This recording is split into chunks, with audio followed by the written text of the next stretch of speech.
Il est l'heure à présent des chroniques manga. Je débute avec les éditions Glénat Manga et un mariage, pas n'importe quel mariage, celui des mets et des vins. Les Gouttes de Dieu revient avec Mariage, c'est la suite, toujours co-signé Tadashi Agi et Shuoki Moto.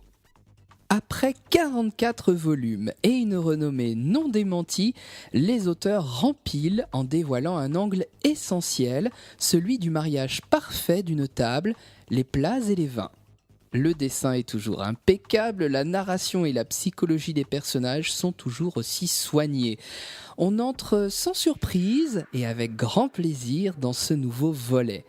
Après une mise en bouche sans grande surprise, ce tome 1 se conclut sur l'esquisse d'un nouvel affrontement entre Shizuku et Issei.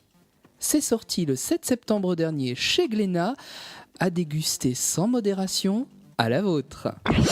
Et le 7 septembre, c'était aussi la sortie du tome 5 de Tokyo Ghoul Re, en pleine opération contre les roses, et également la sortie du 4e volume des Enfants de la baleine, en plein chaos et en pleine guerre, un titre toujours aussi remarquable, tant dans le dessin que dans l'histoire.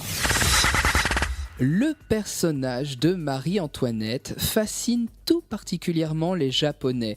La preuve en est le manga très connu de la Rose de Versailles, connu en France sous le titre de Lady Oscar. Et bien voici que s'avance chez Glénat, avec grâce, un nouveau manga dédié à Marie-Antoinette. Il s'appelle Marie-Antoinette, la jeunesse d'une reine. C'est un one-shot signé Fuyumi Sorio. Après avoir dépeint avec brio et en partie l'histoire de l'Italie dans son manga Cesare, l'auteur revient cette fois-ci avec l'histoire de France.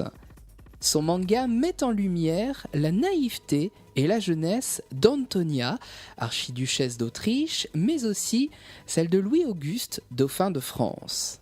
Dans ce fastueux et somptueux décor qu'est le château de Versailles, ils apprennent tous deux à se connaître.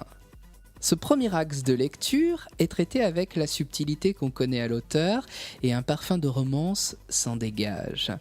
Un second axe de lecture est possible. Il concerne plus particulièrement celle qui est devenue dauphine de France, Marie-Antoinette. Elle va découvrir cette cour qui lui est étrangère et tous ceux qui la composent comme Madame du Barry, Louis le XVe et tant d'autres. Et puis on découvre aussi ces effarements devant cette étiquette, ce protocole, ces rituels qu'elle ne comprend pas du tout. Elle est jeune, elle est maladroite et elle s'insurge intérieurement.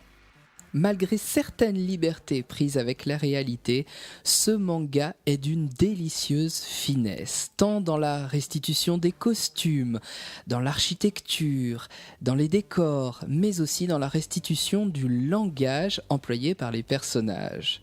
On connaît le goût de Fuyumi Sorio pour l'histoire, et une fois encore, nous ne sommes pas déçus. Fait important à noter à propos de ce manga, il sort en simultané en France et au Japon. Alors à 2 jours près, il est sorti le 21 chez nous et il est sorti le 23 septembre dans l'archipel nippon. Ce one-shot royal est à découvrir sans tarder. Marie-Antoinette, la jeunesse d'une reine, c'est un manga tout en grâce et en finesse. Et puis, dans les suites des séries en cours chez Glénat, le 21 septembre est sorti le tome 2 de Gangsta Cursed, dans lequel le mur entre la réalité et les illusions s'effrite pour Space. Et puis également, le 19e tome de Bitoum est sorti.